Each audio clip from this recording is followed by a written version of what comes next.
মা টুনি, ঘরে তো দেখছি চাল ডাল কিছুই নেই।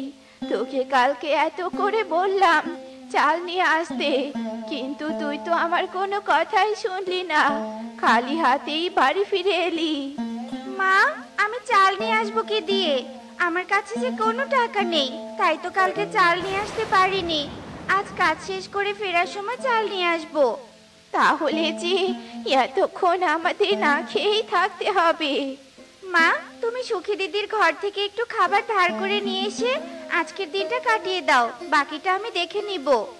এ কথা বলে টুনি কাজে চলে যায়, আর মিনু টুনটুনি যায় সুখী পায়রার ঘরে খাবার খুঁজতে। মিনু মাসি, তুমি আমার ঘরে কি মনে করে? মারে, ঘরের খাবার শেষ হয়ে গেছে, তাই তোর কাছে এলাম একটু খাবার ধার নিতে। তোর ঘরে কি কোনো খাবার হবে? ও আচ্ছা, এই ব্যাপার।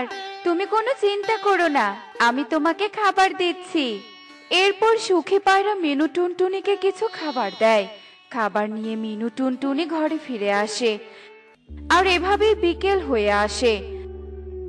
আর টুনি কাজ করে কিছু বাজার করে বাড়িতে যায়। মা, তুমি বাড়িতে এসেছো? আমি সে কখন থেকে তোমার জন্য অপেক্ষা করছি। হ্যাঁ রে মা, আমি এসেছি। কাজ শেষ করতে করতে অনেকটা দেরি হয়ে গেছে, তার উপর আবার বাজারে গিয়েছিলাম, তাই তো বাড়িতে ফিরতে একটু দেরি হয়ে গেল।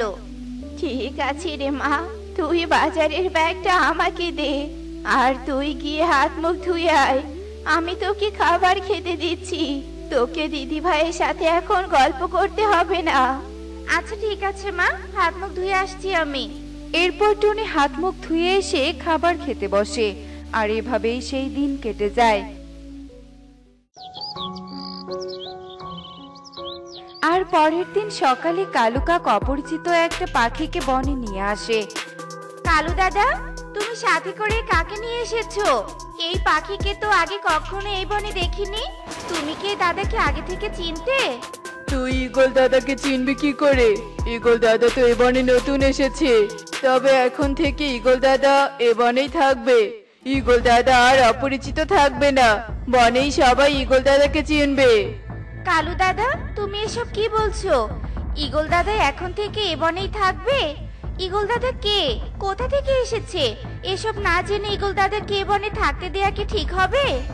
শোন টুনি, ঈগল দাদা কে, কোথা থেকে এসেছে এসব জেনে আমার কোনো কাজ নেই। ঈগল দাদা এ বনে থাকবে, এটাই আমার শেষ কথা। আমি ঈগল দাদাকে থাকার জন্য একটা ঘর বানিয়ে দিচ্ছি, তুই আমাকে বাধা দিতে আসবি না। কালু কাকের মুখে এমন কথা শুনে টুনি আর কিছু না বলে সেখান থেকে চলে যায়। আর কালু কাক ঈগলকে একটা ঘর বানিয়ে দেয়। কালু, তোমাকে অনেক ধন্যবাদ আমাকে থাকার ব্যবস্থা করে দেওয়ার জন্য। এই নাও, এখানে কিছু টাকা তোমার কাজে লাগবে। ঈগল দাদা, এসবের আবার কি দরকার ছিল? কালু, তুমি আর না করো না, টাকাটা তোমার কাছে রাখো। আচ্ছা ঠিক আছে, তুমি যখন এত করে বলছো তখন আমি আর না করব না। এরপর কালু কাক টাকা নিয়ে সেখান থেকে চলে যায়, আর ঈগল হাসতে হাসতে বলতে থাকে, কালু তো জানে না ও কত বড় বিপদকে ডেকে এনেছে। সময় হলে সবটা বুঝতে পারবে, কিন্তু তখন বুঝে আর কোনো লাভ হবে না। এভাবে রাত হয়ে আসে। আর ঈগল রাতের অন্ধকারে তোতার ঘর থেকে গাভী চুরি করে নিয়ে আসে। তোতা তা টেরও পায় না। সকালে ঘুম থেকে উঠে তোতা তার গোয়াল ঘরে গিয়ে দেখে গোয়াল ঘরে গাভী নেই। তা দেখে তোতা বলতে থাকে, এ কি, গোয়াল ঘরে গাভী নেই কেন? গাভীটা আবার সকাল সকাল কোথায় গেল? আমি তো গাভীটাকে বেঁধে রেখেছিলাম। গাভী তো একা একা কোথাও যেতে পারবে না, তবে কি রাতে চোর এসে গাভীটাকে চুরি করে নিয়ে গেছে? হায় হায় রে, আমার এ কি সর্বনাশ হলো! এখন আমি গাভীটাকে কোথায় খুঁজবো? কি হয়েছে তোতা দাদা? তুমি সকাল সকাল এভাবে কাঁদছো কেন? টুনি বোন, আমার যে অনেক বড় সর্বনাশ হয়ে গেছে। আমি আমার গাভীটাকে কোথাও খুঁজে পাচ্ছি না। সে কি কথা? গাভীকে খুঁজে পাচ্ছ না মানে? গাভী আবার কোথায় যাবে? ভালো করে খুঁজে দেখো, আশেপাশে কোথাও গেছে হয়তো। ঠিক আছে টুনি, আমি আশেপাশে খুঁজে দেখছি। তোতা সব জায়গায় ভালো করে তার গাভীকে খুঁজতে থাকে, কিন্তু তোতা আর গাভীকে কোথাও খুঁজে পায় না। এভাবেই রাত হয়ে আসে। আর আজ রাতে ঈগল সুখী পায়রার বাড়িতে যায় গাভী চুরি করতে। এই তো সুখী পায়রার বাড়িতে পৌঁছে গেছি, এখন শুধু গাভীটা চুরি করার পালা। তাড়াতাড়ি গাভীটা চুরি করে এখান থেকে কেটে পড়তে হবে।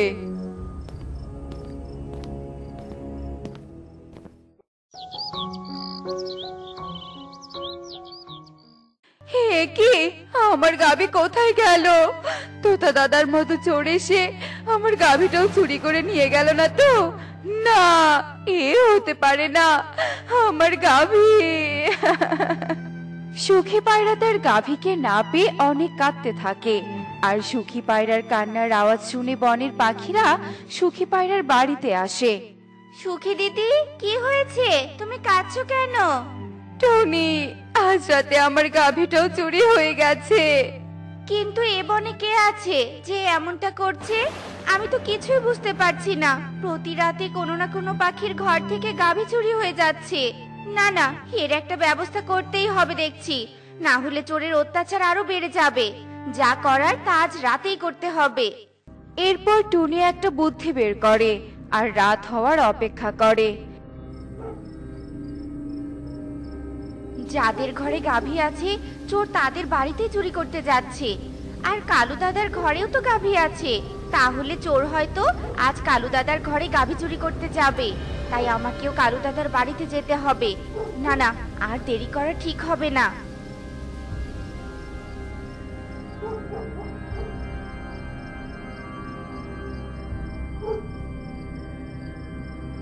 আমি কালু দাদার বাড়ির চারপাশে লাল রং ছিটিয়ে দিয়েছি।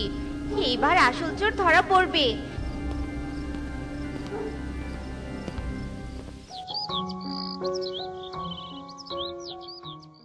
দেখি তো লাল রঙের পায়ের ছাপ কতদূর পর্যন্ত গেছে। আরে আরে, এ তো ঈগল দাদার বাড়ি পর্যন্ত পায়ের ছাপ এসেছে। তার মানে ঈগল দাদাই গাভীর চোর। এ কথা বলে টুনি বনের পাখিদের ডাকতে থাকে। আর বনের পাখিরা ঈগলের বাড়ির সামনে আসে। কি হয়েছে টুনি, তুই সকাল সকাল এভাবে সবাইকে ডাকছিস কেন? কারণ গাভী চোর ধরা পড়েছে। গাভী চোর আর কেউ নয়, গাভী চোর হচ্ছে ঈগল দাদা। কি বলছিস? ঈগল দাদা গাভী চোর?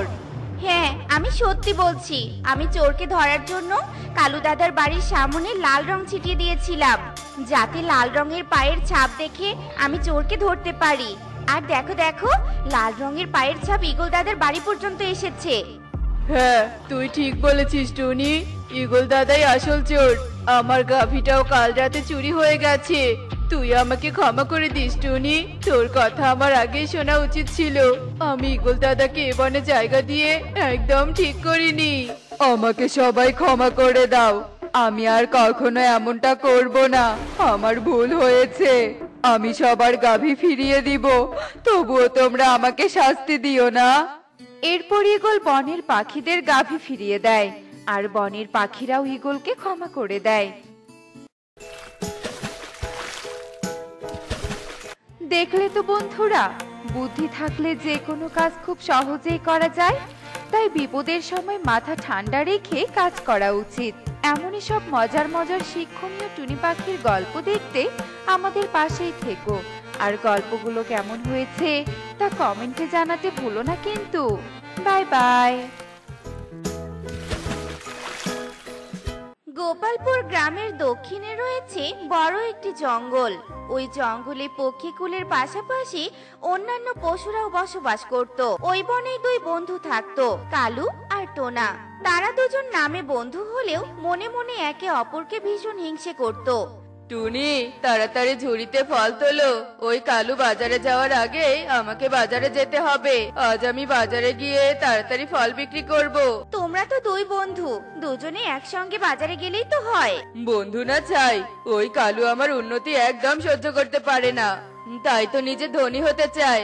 আমি কিছুতেই এটা হতে দিতে পারি না, আমি ওর আগে ধনী হব। তোমাকে বুঝিয়ে কোনো লাভ নেই। ফল তোলা শেষ, যাও এবার বাজারে যাও। এরপর টোনা আর কোনো কথা না বলে সেখান থেকে ঝুড়ি নিয়ে বাজারে চলে যায়। টোনা বাজারে গিয়ে দেখে কালু ফলের ঝুড়ি নিয়ে বসে আছে। এই কালুটা সব সময় আমার আগে আসে, বদমাশ পাখি একটা। আরে কালু, তা তোর কত কিলো ফল বিক্রি হলো রে? ফলের ঝুড়ি দেখে মনে হচ্ছে একটাও ফল বিক্রি হয়নি। তা এত সকাল সকাল এসে কি লাভ হলো? এই টোনার কাছে ছোট হওয়া যাবে না, মিথ্যে কথা বলতে হবে। আরে ভালো করে ঝুড়িতে দেখ, ওই পাশটা একটু ফাঁকা। আমি সকাল থেকে 2 কিলো ফল বিক্রি করেছি। আর তাছাড়া সকালের আবহাওয়া খুব ভালো, তাই তো তাড়াতাড়ি আসি। এসব চাপাবাজি আমার সাথে করতে আসিস না, তোর এসব চাপাবাজি আমি বিশ্বাস করি না। টোনা, মুখ সামলে কথা বল, একদম আমাকে চাপাবাজ বলবি না। তুই কি হ্যাঁ, হিংসুটে বচত পাখি একটা? কালু, একদম বাজে কথা বলবি না। এরপর কালু আর টোনার মাঝে ভীষণ ঝগড়া লেগে যায়। এভাবে ছোটখাটো বিষয় নিয়ে প্রায় তাদের মাঝে ঝগড়া লাগতো। একদিন কালু আর টোনা যখন ফলের বাগানে ফল নিয়ে ঝগড়া করছিল, এমন সময় বাতাসে তাদের সামনে একটা কাগজ উড়ে আসে। আরে, এটা আবার কিসের কাগজ? দেখি দেখি কাগজে কি লেখা। আরে, এটা তো একটা ম্যাপ। তবে কি এটা গুপ্তধনের ম্যাপ? এখানে দেখে তো মনে হচ্ছে নীল পাহাড়ের নিচে গুপ্তধন রয়েছে। কি গুপ্তধন? এই কাগজ আমি পেয়েছি, তাই এই কাগজ আমার। ইস, বললেই হলো, এটা কাগজ আমি আগে দেখেছি আর আমি আগে পড়েছি, তাই এই কাগজ আমার। ছাড় ছাড় বলছি। তুই ছাড়, ছাড় বলছি। ওরে বাবারে, কি ব্যথা পেলাম। ওরে বাবারে, কোমরটা গেল বুঝি। চল, আমরা দুজন একসঙ্গেই গুপ্তধন নিতে যাব। তবে তো আমাদের অনেক পথ পাড়ি দিতে হবে। আমাদের সঙ্গে করে খাবার জল নিয়ে যেতে হবে, সাথে কিছু ফলও নিতে হবে। তুই ঠিক বলেছিস। টোনা, আমার কাছে এই পাত্রটা রয়েছে, যা তুই এই পাত্রে পুকুর থেকে জল নিয়ে আয়, আমি ঝুড়িতে কিছু ফল দিচ্ছি। এরপর টোনা পাত্রে জল নিয়ে আসে আর কালুও কিছু ফল ঝুড়িতে তুলে নেয়। তারপর তারা দুজনেই অজানা পথের উদ্দেশ্যে রওনা হয়ে পড়ে। কি হলো কি? বলেছি না একদম আমার পেছনে পেছনে আসবে না। আমি আজ আমার বাপের বাড়ি চলেই যাবো। সোনা বউ আমার, রাগ করো না, হাতের ব্যাগটা দিয়ে দাও। এমন কেউ করে বলো? তোমাকে আমি কিছুতেই এখন বাপের বাড়িতে যেতে দেব না। তুমি আমার চাওয়া পাওয়ার মূল্যই দাও না। তুমি আমাকে ভালোই বাসো না। আমি তোমাকে খুব ভালোবাসি। এই দেখো, আমি কানে ধরছি, আমাকে ক্ষমা করে দাও। এমন ভুল আর কখনো হবে না। আমি আজকেই তোমাকে সোনার চেন বানিয়ে দেব। খরগোশ ভাই, তুমি কি বলতে পারবে নীল পাহাড়ের পথটা কোন দিকে? বউ, ও বউ, তোমার কি রাগ কমেছে? আরে খরগোশ, তুমি কি আমার কথা শুনতে পাচ্ছ না? আমি তো তোমাকে একটা কথা বলছি। আরে ধর, কেরে কেরে, দেখছেন তো বউয়ের রাগ ভাঙাচ্ছি, আর আপনি কানের কাছে ঘ্যান ঘ্যান করছেন। যান তো বাবু, যান, এখান থেকে চলে যান। কালু, একে বলে কোনো লাভ নেই, চল আমরা সামনের দিকে যাই।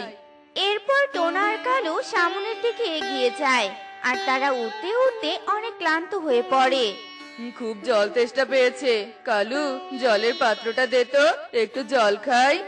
আমারও জল তেষ্টা পেয়েছে, আমিও জল খাবো। আমি খেয়ে তোকে দিচ্ছি। না না, আমি আগে জল খাবো। জল আমি কষ্ট করে পাত্রে নিয়েছি, ওই জলে আমার আগে অধিকার। এই, তুই থাম তো, পাত্রটা আমার, তাই আমি আগে জল খাবো। এ কি, এভাবে কে কাচ্ছে? তুই তো কাচ্ছিস না, তবে এভাবে কে কাচ্ছে? তাই তো, এভাবে কে কাচ্ছে? আমি কাচ্ছি, আমার খুব জল তেষ্টা পেয়েছে, আমাকে একটু জল দাও। এই কাঁঠাল গাছ কান্না করছে। কাঁঠাল গাছ, দাঁড়াও, আমি আগে জল খেয়ে তোমায় জল দিচ্ছি। না, আমি আগে খাবো, তারপর গাছকে জল দিয়ে কাঁঠাল গাছের কান্না থামাবো।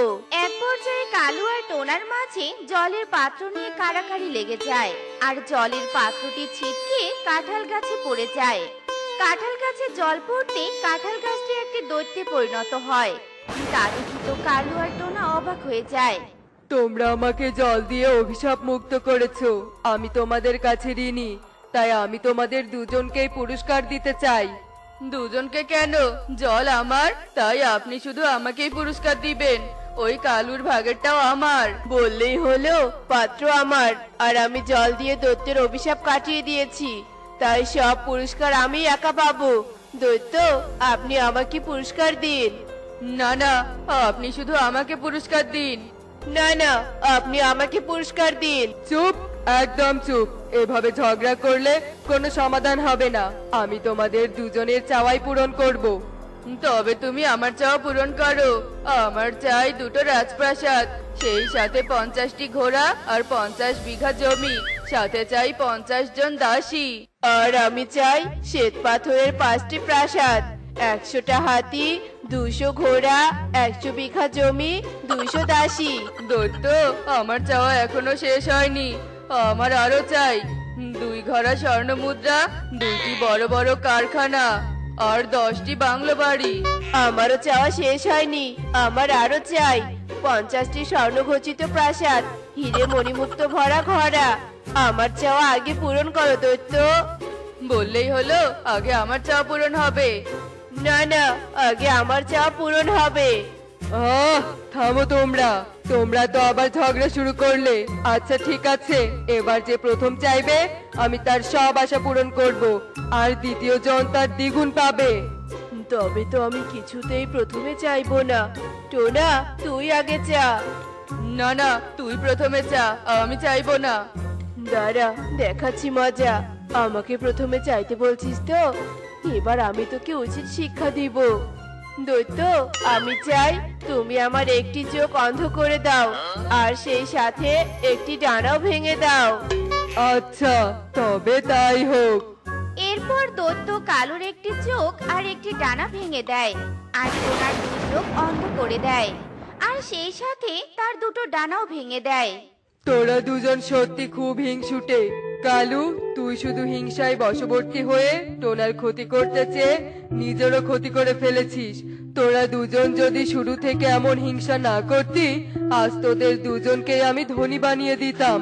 কিন্তু তোরা সেই সৌভাগ্য চাসনি, তাই এখন নিজেদের কৃতকর্মের ফল তোরা সারা জীবন ভোগ কর।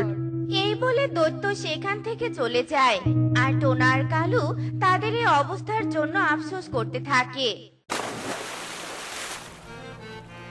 দেখলে তো বন্ধুরা, হিংসে করলে তার পরিণতি কি হয়। তোমরা কিন্তু কখনো হিংসে করবে না, কেননা হিংসের ফল সব সময় খারাপ হয়। তো বন্ধুরা, এমনই সব মজার মজার শিক্ষণীয় টুনি পাখির গল্প পেতে আমাদের পাশেই থেকো।